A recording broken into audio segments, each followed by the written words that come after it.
So, where are the Pokemon starters really from? That's the question that we're going to be exploring today. Despite 25 years or more of the franchise, and tons of people theorizing this question, we've rarely been given any concrete evidence as to where the starter Pokemon's natural habitats are, whether that be in their own regions where they're starters, or another region entirely. I could spend an entire video debating that question, but as of Legends Arceus, where we see starter Pokemon that are explicitly stated to be non-native to Hisui, while the actual Sinnoh starters that we know are found in the wild, it's safe to assume that starter Pokemon were found in the wild of their own regions at one point before they were overcaught, and thus were essentially domesticated Pokemon, only found in rare quantities in labs kept by professors as tools of research and education. That could explain their obvious gap in the wild and their increased intelligence and human-like specialization relative to other Pokemon. So today let's figure out exactly where in their native regions these Pokemon were possibly once found before being domesticated, for every starter line from generations 1 through 4. Part 2 will be released next week, detailing the remaining 4 generations. Of course, this is all speculation, and I'm just giving my theories for the most likely locations. I'd love to hear yours as well. Without further ado, let's get into it. First up, the Kanto trio. Perhaps the most iconic trio of starters, it's hard to even imagine these Pokemon separate from the landscape of Kanto. Heck, we even see all these guys in the wild in Pokemon Let's Go Pikachu and Eevee, pretty much the only time we see starters in the wild in contemporary mainline games, though it is an alternate timeline in a sense. So of course, this may be the easiest to pinpoint, but I will offer my own interpretations for each of them. First up, Bulbasaur. This Pokemon could originate from the Viridian Forest, simply because we've already seen that Pokemon there in the Let's Go timeline, and it is the grassiest location in Kanto. I hate to go with the obvious pick here. Later entries are more interesting, I promise. But Viridian Forest is too good of a match. Bulbasaur and its evolutions all rely on rich nutrients, and sunlight to grow their vines and the blossoming flower on their back, two things that have evolved as natural mechanisms against the various bug-type Pokemon found in the forest, since it's stated that the sweet aroma emitted by Venusaur's bulb has the power to calm or even knock out enemies upon smelling it. So a good way for these Pokemon to fight from a distance against foes that have the advantage against them type-wise. And while Viridian Forest isn't the sunniest location in Kanto, there are the nice windswept plains of Route 2 on the eastern side of the forest that could provide ample room for these Pokemon to hang out and collect that sweet photosynthesis. Plus, the Kanto we see in the games doesn't really feature more foresty locations than Viridian. So that's what we'll go with. Next up is the iconic Charmander family. We see these Pokemon in the Let's Go timeline on Route 3, Route 4, and in the Rock Tunnel, but to me none of those have super sound reasoning. Route 3 and Route 4 kind of work since they're fairly plain, mountainous routes that we could characterize as foothills, so it would make sense that a Charmander could live there, as these routes are close to Mount Moon, of which the summit could be a breeding habitat for the airborne Charizard.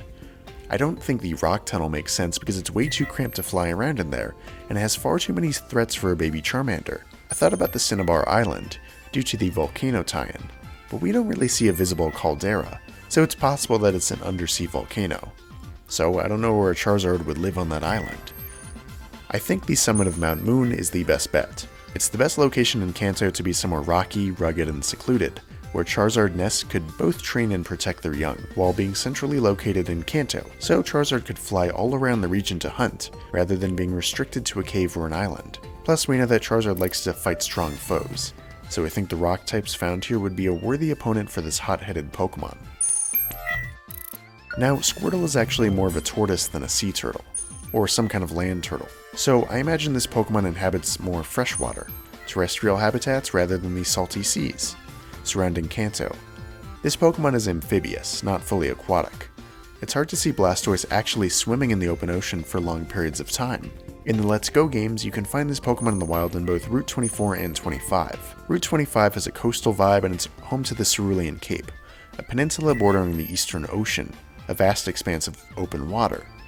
But Route 24 is more inland and it has a smaller river running around from the Cerulean Cave to the northern end of the cape, with plenty of sandy shores and grass for the Squirtle family to thrive in more gentle conditions, soaking in all that fresh water and using it in their increasingly specialized cannons. So Route 24 it is. Now on to Generation 2. This is where things get interesting, because from here we don't really see the starters in the wild in any significant way, and Johto as a region is relatively plain in terms of natural landscapes. So this is entirely speculation, with a lot of interesting possibilities. First up is Chikorita. Just like Kanto, Johto is a region that features only one overtly forested area, with the rest of the region being mainly temperate grasslands and foothills. So at first glance, Ilex Forest seems like a good match for that reason. However, there are a few issues with this location. The entirety of the Chikorita line's Pokédex entries state how it prefers exclusively warm and sunny climates, as a way to develop its sensitive leaves and flowers, even more so than the Bulbasaur line. And Ilex Forest, as it's presented in the games, is actually pretty dark and gloomy. The canopy is so dense that it's hard to imagine much natural light hitting the forest floor. And it's located in a part of Johto that we know is pretty foggy, wet, and rainy pretty much year-round. So not a great fit for this Pokemon that's very reliant on photosynthesis. Instead, let's look towards sunnier, warmer habitats, perhaps ones that contain a lot of colorful vegetation, like Cherry Grove City, known for its colorful and aromatic flowers. But it is hard to imagine the massive Meganium in this fairly plain landscape, filled with a bunch of tiny normal and bug types. So let's turn to the slightly warmer seeming island that Cianwood City is located on, west of the region. We find the Safari Zone here, a lush habitat for all sorts of Pokemon species undisturbed. I could definitely see the semi-tropical, very botanical Meganium and family enjoying the undisturbed wilderness of this island for most of its evolutionary history, which could also explain why this Pokemon is a starter now, as its natural range was perhaps disturbed when the Safari Zone was built. Plus, we could owe this Pokemon's relatively large size, compared to most starter Pokemon, to island gigantism, a characteristic where animals, particularly birds and reptiles, grow to much larger sizes as they evolve in isolated islands, so it's no perfect fit. But if anywhere in Johto, I could see this working for the Chikorita line. Next up is Cyndaquil. Now, whatever you think this Pokemon's family is based on, echidnas, rats, badgers, weasels, or bears, there's no doubt this Pokemon is adapted for foraging in a colder woodland environment, just like many mammals in the northern hemisphere of the world. Unlike Charmander, Typhlosion, and even Cyndaquil seem much more well adapted to living in colder, rainier, or rockier environments since they have thick coating and the ability to manually ignite or switch off their powerful fire, rather than having to protect a small flame on its tail permanently. So it is hard to make an argument for any one specific route or landmark here in Johto, due to this Pokemon's overall resilience.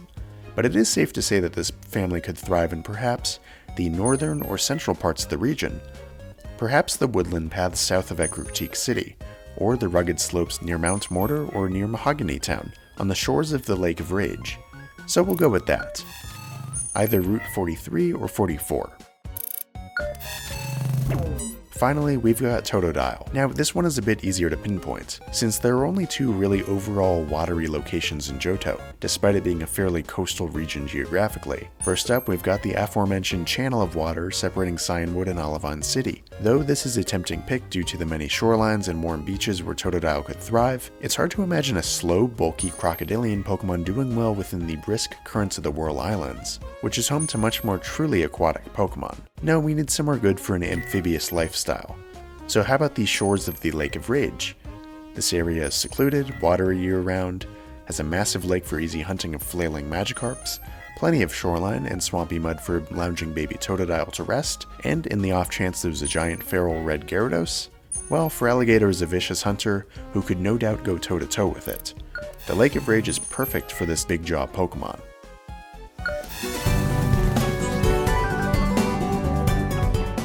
Next up is Generation 3, perhaps the most beloved group of starters.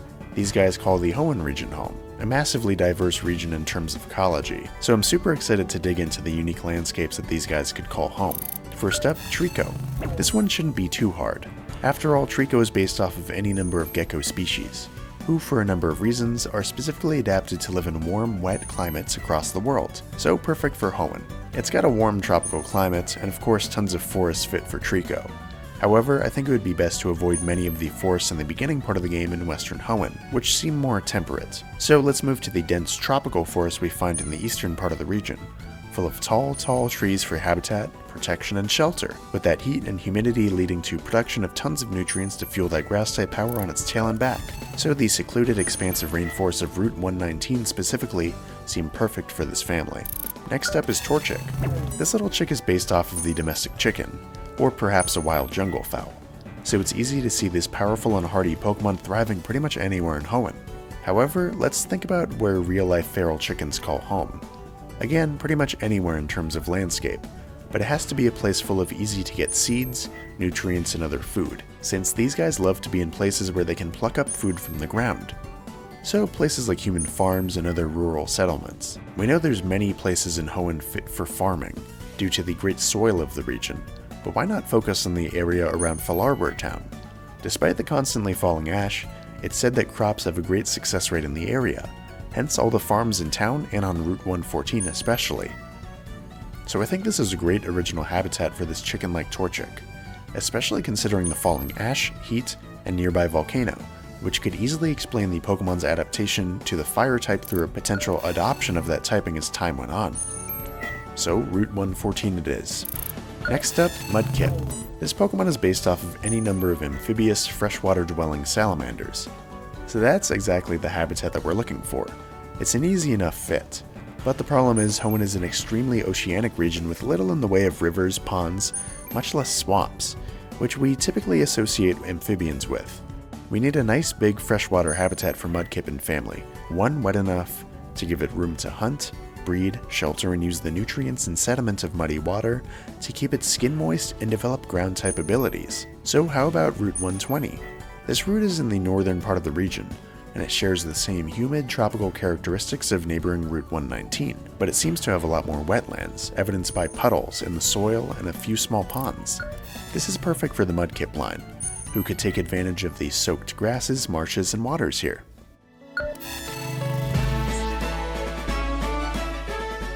Finally, on to Generation 4. Just like Hoenn, Sinnoh is a vast, wild region full of dynamic, varied landscapes, perfect for pinpointing homes for a trio of heavily themed and specialized starters. However, there is the added caveat of finding these Pokemon in the wild in Legends Arceus, but I do have a few issues with a few of the locations in that game, so we'll offer some alternatives here. First up is the grassy tortoise Turtwig. The Hisui game, Pokemon Legends, shows us that this Pokemon was once found in modern-day Pastoria Marsh, which I find a bit odd. Yes, it's rainy and there could potentially be benefits to living on the edges of these swamps, but I don't see this Pokemon living in an environment that's constantly overcast, surrounded by stagnant, dirty water, and surrounding itself with tons of predators and bug and poison types, while evolving a highly specialized shell that does not at all blend in with the landscape for camouflage. Instead, the Pokedex tells us that Turtwig needs constant exposure to sunlight to keep that twig on its head nice and refreshed, and Grottle has a propensity to seek out fresh water.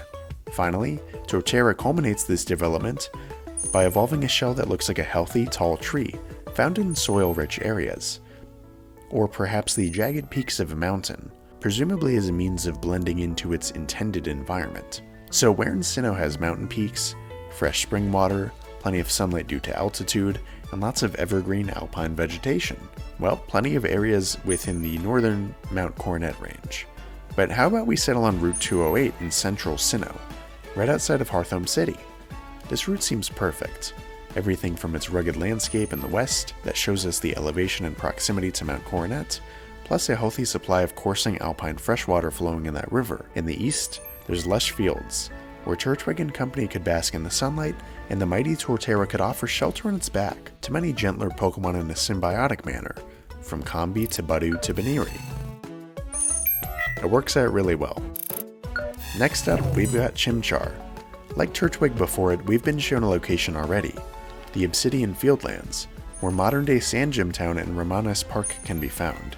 But my question again is why?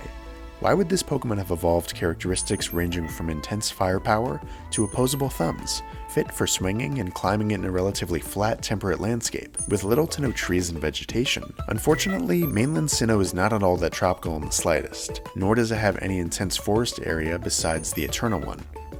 However, off the coast, in what is probably one of the most northernmost corners of the Pokemon world that we see to date, there is somehow a very warm and very volcanic island, the Battle Zone. Plenty of locations would work well here, due to their intense elevation changes and dense vegetation that we closely associate with the chimpanzee's habitat. But how about we zone in on Route 227? This has a healthy mix of rugged terrain, tropical trees, and steadily falling volcanic ash due to the intense heat and proximity to Stark Mountain. This seems like a nice fit for this intense, fiery, and highly athletic fire ape family. For our last Pokemon today, it's time to focus on Piplup. We see this Pokemon in Legends Arceus in the Cobalt Coastlands, essentially the modern-day equivalent to the beaches between Veilstone and Sunnyshore cities. I have mixed feelings about this landscape for Piplup. On one hand, it does seem a bit warm and not snowy enough for this Arctic-inclined family. However, real-life penguins do migrate to warmer areas to breed during harsh winter months. They don't all spend their entire existence walking on snow and ice. So it's possible the limited number of Piplups that we do see in the Cobalt Coastlands aren't there due to it being their truly natural habitat, but simply the beach that they migrate to in colder months to escape the sub-zero frost up north. Again, I'm more inclined to believe that this Pokemon is truly specialized for a landscape with frigid oceans filled with sea ice, which it breaks through with its steel-sharp flippers. So I believe these Pokemon are truly native to the Snow Point City area and its surrounding routes. Perhaps baby Piplup hangs out on the icy shores of northernmost Sinnoh, while Empoleon dives deep into the waters that it's made for. So that just about wraps up today's video. I hope you enjoyed this speculation as to which locations are most fitting as the natural habitats for many of Pokemon's beloved and rare starter families, because it's something that I've thought of for quite some time. Hopefully you found enjoyment in thinking about the ecology and logic of starter Pokemon, because I'll be back next week doing the exact same thing as we round out this inquiry with studies into the habitats for the starters of generations 5 through 8. Thanks for watching, and I'll see you next time for more content.